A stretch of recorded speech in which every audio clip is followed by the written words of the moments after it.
everybody. Welcome back to the KGC show today. Man, you talk about big names in the music and entertainment industry. This name definitely comes to my mind. He has written books for guys like Jimmy Capps, Rodney McDowell, William Lee Golden, and many more. Mo Bandy also. And we'll talk a lot about that and a lot more. Please give it up, the great Scott England. How you doing, Scott?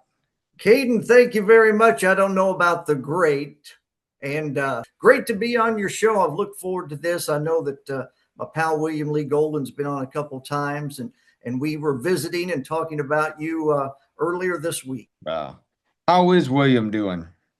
He is doing great. He is 87 years old. And I don't know if you saw the video that I did with him on my YouTube where we have him exercising and we show a little bit of his daily routine. Man, he's going to outlive us all. Yes. And we'll talk a little bit about your YouTube channel here in just a little bit because you have some amazing videos that people can see. But like I said, you are the author of country music. For as far as I'm concerned, you've written some of the best books in country music. So how did you get started writing books? Well, I was a country music DJ for about 15 years. And then I decided to make as little money in TV as I did in radio. So I worked my way up into TV and became a TV news anchor for about 20 years. But I loved country music and I loved doing interviews with the country music stars. And even though when I was a news anchor, I still tried to do that as much as I possibly could, did entertainment interviews and all of that. And we would come down to Nashville, my wife and I, for 25 years. I always wanted to live here, wanted to work here. And every 3-day weekend, every vacation I had, we would come down to Nashville just to hang around. And I always, when I would leave the TV, my TV coworkers, I would say every weekend, I'd say, if there's any station that's hiring in Nashville, I'm not coming back. I mean, gas station, because that's how much I wanted to work in Nashville. And it took me a long time, but I finally got a job with the RFD TV network about 15 years ago. And I worked for RFD for about 4 years. And where we worked, it was a place called North Star Studios. And that complex, it had my newscast where we did our news from, but that's also where Larry's Country Diner and the Country's Family Reunion taped all of their shows. And so on my lunch break, I would get to go hang around with the country stars, and I was in heaven. And that's where I got to know Jimmy Capps a little bit, and we'll talk more about him. But about 10 years ago, I started writing books, retired from TV, and became an author full time. Ronnie McDowell was my guinea pig. I didn't know what I was doing, but Ronnie took a chance on me and did his autobiography. It came out so great that I did another book, Johnny Lee, Looking for Love in All the Wrong Places Still. After Johnny's was Mo Bandy.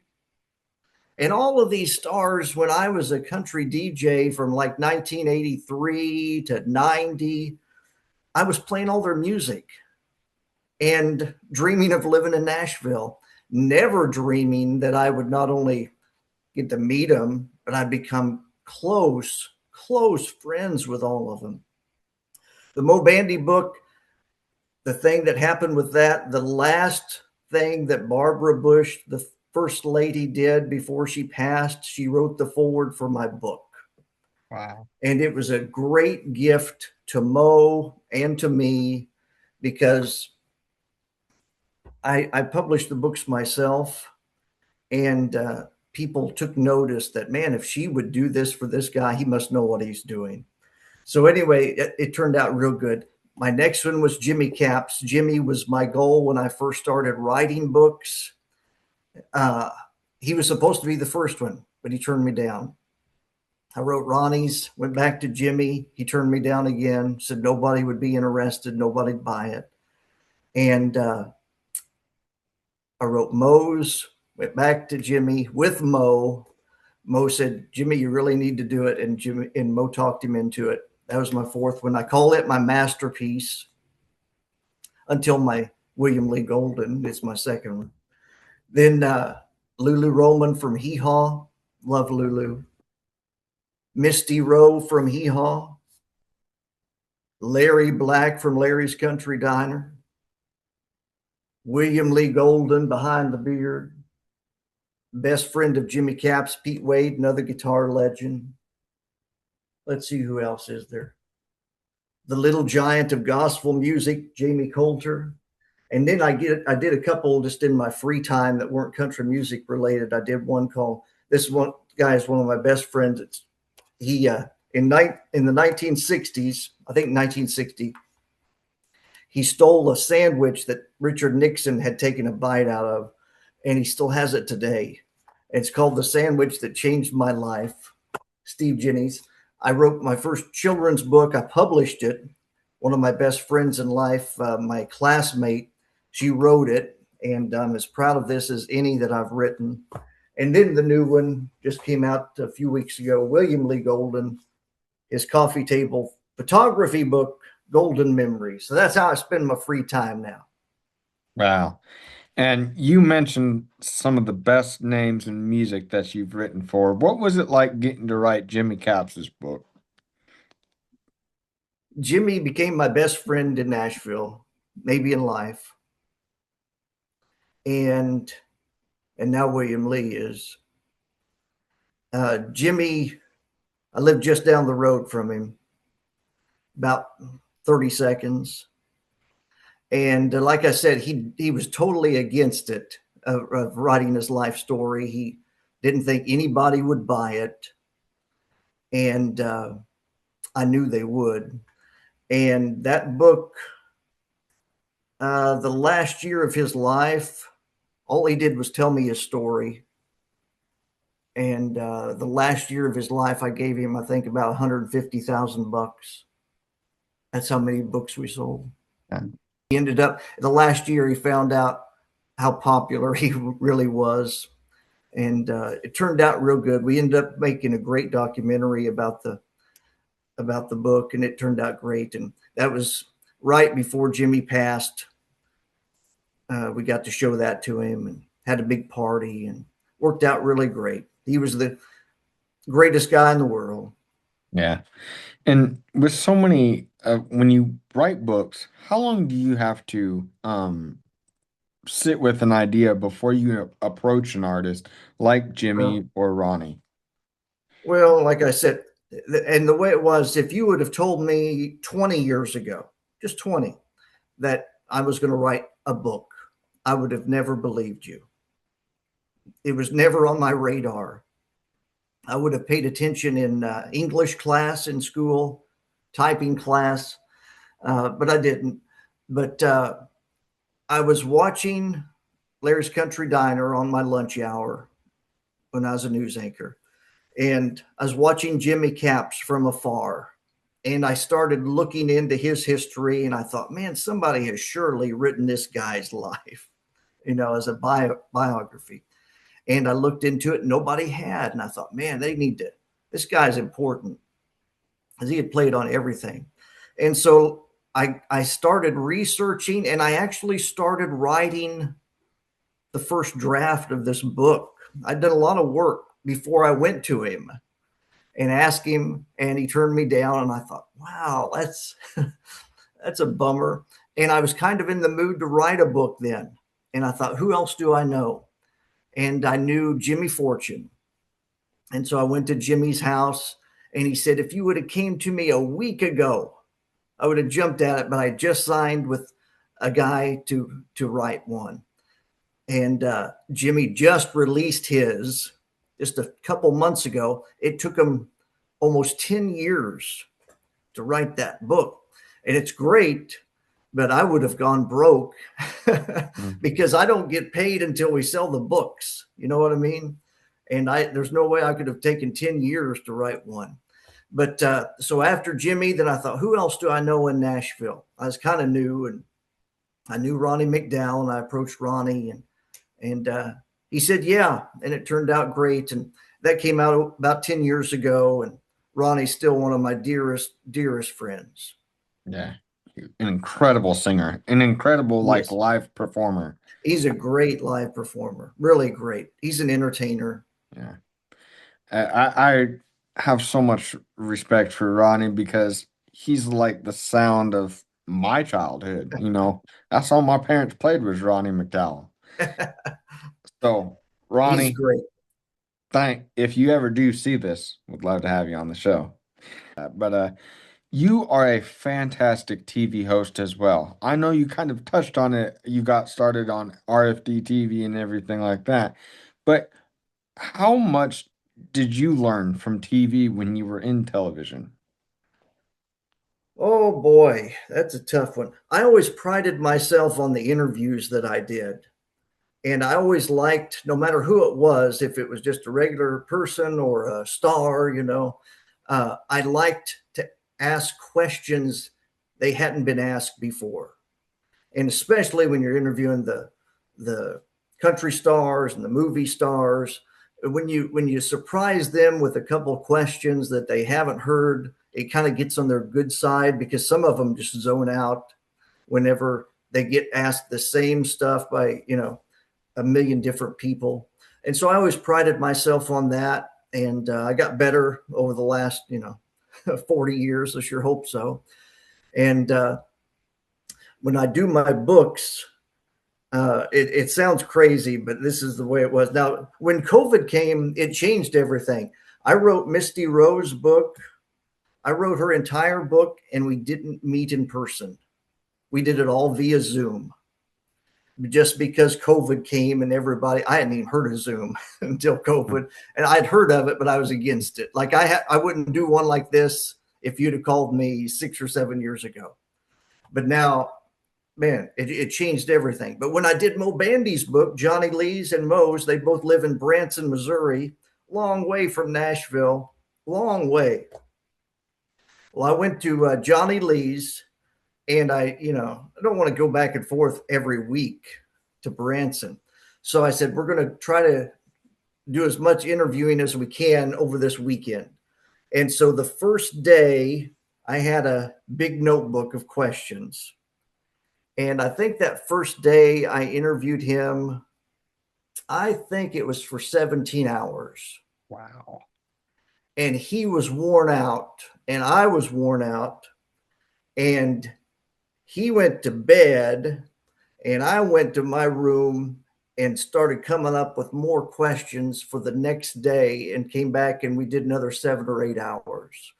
So, I mean, when you're dealing with that many questions, you got to be a pretty good interviewer. Yeah. And and because you're such a great host and an interviewer, you have a YouTube channel, like what you mentioned earlier, where you do a lot of behind the scenes footage of I know you surprised Dylan Weldon of the Drifting Cowboys a famous jacket. Yeah, Dylan, he's one of my heroes as far as, man, what he's doing on social media. He's the king of social media as far as I'm concerned. And so I was a fan of his. I watched him, and I was interviewing Bill Anderson at the Grand Ole Opry backstage, and Dylan was there. Well, I was a fan of Dylan, and I said, "Can I get a photo with you?" And so then I said, "Hey, man, I'd sure like to go to lunch with you." And he said, well, "Let's do it." And so the next week we did a long lunch. I mean, I took 3 or 4 hours with him as I just picked his brain about how he got his social media following and what he did. I'm still not even close to being in his league, and I don't know if anybody will ever be. But he gave me all of his advice, all of his support and thoughts, and I'm using it. My channel is huge. I mean, it's just small compared to his. I've only got like 4,000 people, but they're really loyal and they watch everything. So anyway, I enjoy it, and it's not a full-time job, but I am making money at it, which I had no idea that you could. I had no idea that you could. I was just naive about all the social stuff. Before we talk about his books, I do want to mention about a very special video that you did about you taking your grandchild to meet William Lee for the first time. Oh What yeah. what was that like for you? Well, it was something that had to be done, you know, because I mean, like I said, William's one of my he's probably my best friend for sure in Nashville and maybe in life. And we just live down the road from each other. But I waited a few months just because his schedule was hectic, and I just wanted to put it off as long as possible. But I knew it needed to be done. I wanted my granddaughter to meet him, and of course he was great as always. As I walked her into his living room, and we spent the afternoon there. He, you know, his song "Thank God for Kids." He believes in it, and he's a special guy. He's a one of a kind. He truly is. He truly, truly is. And because of that, you wrote one of the greatest autobiographies I think I own. And Scott, I'm going to tell you this as a fan and as a follower of William Lee Golden. I think I can speak on a lot of people when I say that there's not a lot of books I read that I get something new out of it every time I own it. And I was one of the first to get it, and I still get something new out of it. Well, I appreciate it. Uh, it was a dream come true during all of those trips to Nashville. I mean, I was the world's biggest William Lee fan, and where we live, there are so many people that have moved in here in the last decade. I mean, it just tens of thousands of people. But when I would start coming here, this was a gravel road going from my house to William Lee's. And we would come down here, and I didn't know him and only met him a couple times just to say hi. But we would come down to his home. We would get out at his fence, at his gate, and we would take a picture at his gate. And he had a tree that had a carving of his face. It looked like his face in the tree. We get our picture there. We'd get in the car and we'd leave. And we did that year after year forever, for a couple decades. And when my daughter came along, she's 1 year old at the tree. And then the next year, she's 2 years old. All these pictures we've gotten. All these years later, now 3 or 4 times a week, I'm going in the gate. I'm putting in the code, going in the gate, walking into the living room, sitting with William Lee. It's like, it's really a blessing, and it's a gift from God that I could never have imagined. And it's that's special to me. Yeah. What was it like working on his Behind the Beard book? What do you remember most from those days? I wanted to do it for a long time, and I had asked him a number of times, and I probably asked him a year or two, probably 3 or 4 times, and he never said no, but he never said yes. And then I did the Jimmy Capps book, and Jimmy was still alive at the time, but man, we were selling a bunch of books. We were selling them, and I'm sending them all out myself. And there was a day, man, I was taking over the Gallatin post office. I mean, there was a semi going out with just our Jimmy Cap book that day, and Chris Golden, William's son, was there sending out some CDs of his, and he saw what I was doing, and he said, "This is all the book you've done?" I said, "Yep." And I said, "You know what? This is great, but we would sell more of your dad's." And he called William right then. And he said, "Man, you need to do a book with this guy." And that was what it took. And William invited me over. And at the time, William's first wife, Fro Jean, Chris's mom, she had been diagnosed with cancer. and she didn't have long to live, and I knew that. And I told William, I said, I would love to do your book, but I need to get your first wife before anything happens, because the book would have been totally different without her, because she had really rare photos of when they were teenagers. She had rare stories. She had stories that she had never told before. And so I went down to Bruton, Alabama, and the last weekend of her life, she gave to me to share her memories about her and William. And I went back to Hendersonville and I told William, she has given you a wonderful gift. And it was the last gift that she ever gave him, was to share her memories. And it really made the book. And it would have been a totally different book without her. But he told me to talk to everybody that I wanted to. I wanted to interview all the Oaks, Jim Halsey. There were many people I wanted to interview, and all of them said yes. And that book, like I said, it was my what, fourth, fifth book. I needed all that experience leading up to that. I couldn't have done it as the first book because everybody wanted something different. Uh, Chris and Rusty, they wanted me to tell everything. And William, he was fine with telling everything. Jim Halsey, he didn't want me to tell very much. No, the other Oaks, they maybe didn't want to tell everything, but I wanted to ask them all everything, and everybody spilled it all, and then I put it all together, and everybody, when that book came out, was happy. Everybody was happy. Jim Halsey was thrilled, which he didn't want me to do it when I first approached him. The other Oaks were thrilled. William was thrilled. Rusty and Chris were thrilled. Craig was thrilled. So it worked out, and the timing was great. And one also other person that was a part of that book that you talked to, that also is a friend of this show, is Jeff Panzer.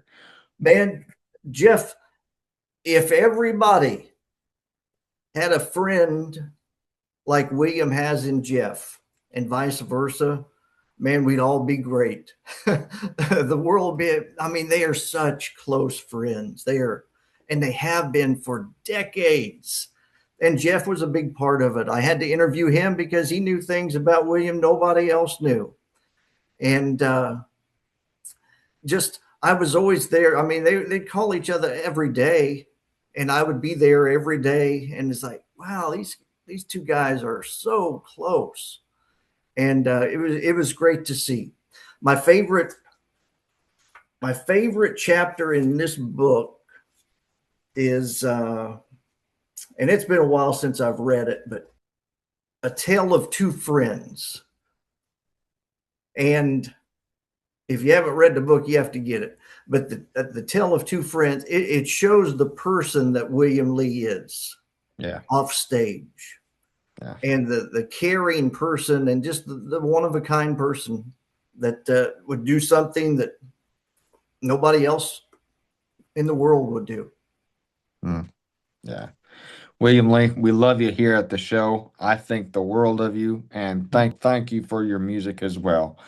Well, have you met William in person? I have. He is one of the coolest people. And where was that at?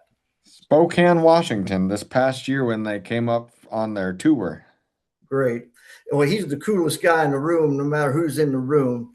And I know Spokane's a long ways from here, but hopefully you can get here in person, and we'll go behind the gate and spend the day with him. You will love him more in person than you do now. Right. And people that have experienced that will.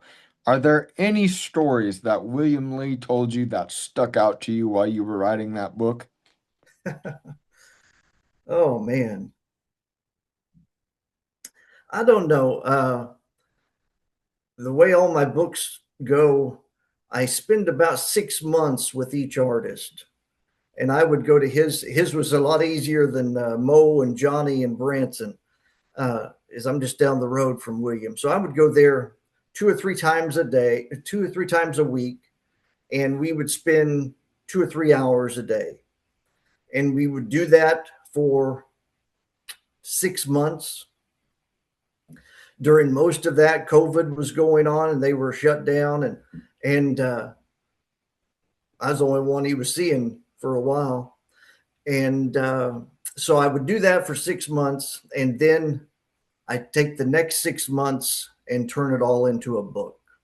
I can basically do one a year, but I can work on two at the same time. And so if all goes well, I can do two a year, and that's about it. But William, as far as stories, I don't know. He's the most honest person in the world. Don't ask him a question unless you want an honest answer, because that's all he's got. Yeah. He doesn't give any dishonest answers. Yeah. And like I've said it 1,000 times, people can go get this at williamleegoldenbook.com. Yeah, All one word. William they Lee can. Golden. And they can get the new one there as well. And do you have a hard copy of it yet, Caden? I have not. I'll have William sign one for you this coming week.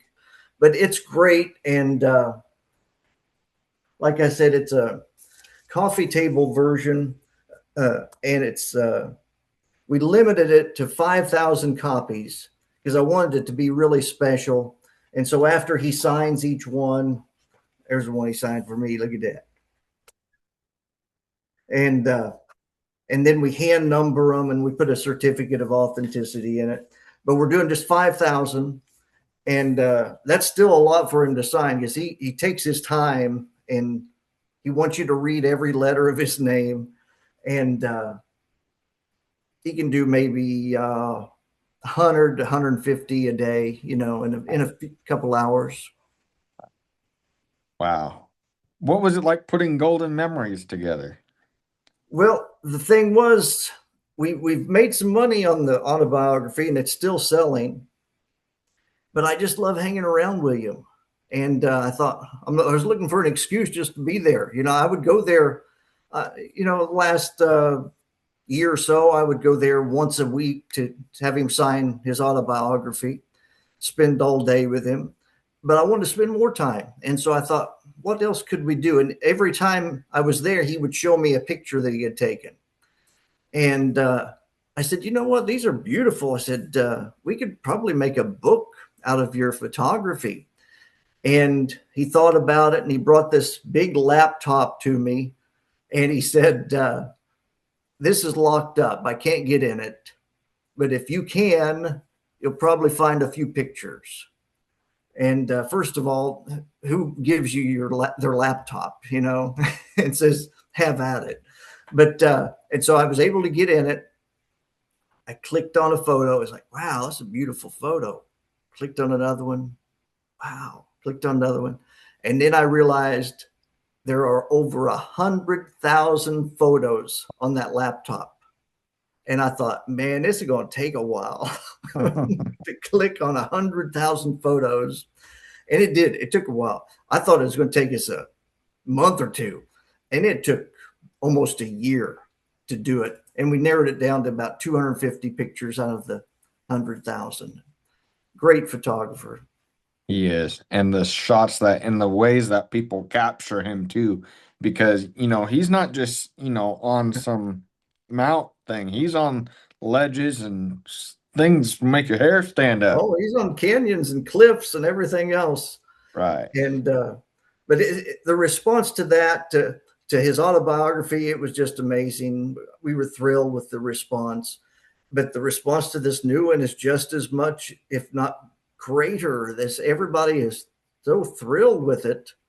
So anyway, I've got plans for a third book, and we're not going to do it until we're going to start doing it, working on it when he's 89, which I told him I'll give him 1 year off He's 87 now, and he's going to have to sign this one all year. And then I'm going to give him next year off. But then we're going to start working on a third one, and it'll be out on his 90th birthday.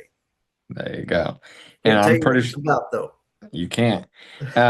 But that can all be found at williamleegoldenbook.com. Please, please, Yeah. please go And make this is the sure. only place to get this one Right. because since it is limited and he's autographing every one, we have to send it out ourselves. So it's only available at that site, williamleegoldenbook.com. Right. But behind the beard is also It's on Amazon. It's on williamleegoldenbook.com as well. there. Scott, I want to say thank you so very much for hanging out with us here today. Will you come back when that third William book is released? Man, don't wait until then. Yeah, I'd love to. Love to. I enjoy what you're doing. I can relate to what you're doing. How old are you? 22. Dang, man, 22. Let's see what I was a country DJ. I was a country DJ dreaming of living in Nashville and 22. That was the year I got married. I was also on the TV game show Top Card. It was on the Nashville network. I was 22 years old when I was on that show. And I'm going to do a YouTube video in the next week or so. We've already filmed it. I found one of the guys that I played on that show, and I won a car on the show. And I tracked down one of the guys who actually was another contestant on Top Card on the Nashville network. And so we're doing a watch along on that. You can find my YouTube, Scott with one T, England, like the country, one, Scott England one. And it's got my country music stuff, a lot of William Lee stuff. But anyway, 22 years old, man, Caden, I wish I was 22.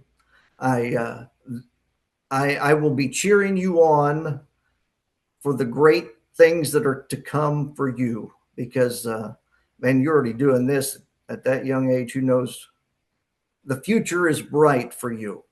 Yes, sir. Likewise for you. And My other life that we don't have time to get into, what I do when I'm not writing books, which I do some interesting things. well, we'll get into that on the next episode. More to come from I'm Scott gonna have to get England. some glasses like you. Maybe I'll make it if I can get those. Scott, last question I have for you is where can people go to keep up with you at? You know, basically that's it. If I would have known I was going to be an author like this and have all these books, I would have had a website of my own and all that. I just put everyone under each artist book, like williamleegoldenbook.com, mistyrowbook.com. And so I never did my own website, and I still don't have it, and that's fine with me. So just find me on YouTube. You can find me on Facebook, Scott with one T England, and love to say hello to you. There you go. Make sure you find them on Facebook. Make sure you find them on YouTube with more fascinating clips on William Lee and much more than that. And he will continue to write great, great books. Scott, thank you once again, and many more interviews to come with the great Scott England. Caden, I've been doing this for 40 years. You're new at it, and you're great. You are great at it. Well, thank you, my friend. And you leave an inspiration on me too as a host. So I learned from the best. Thank you, Caden.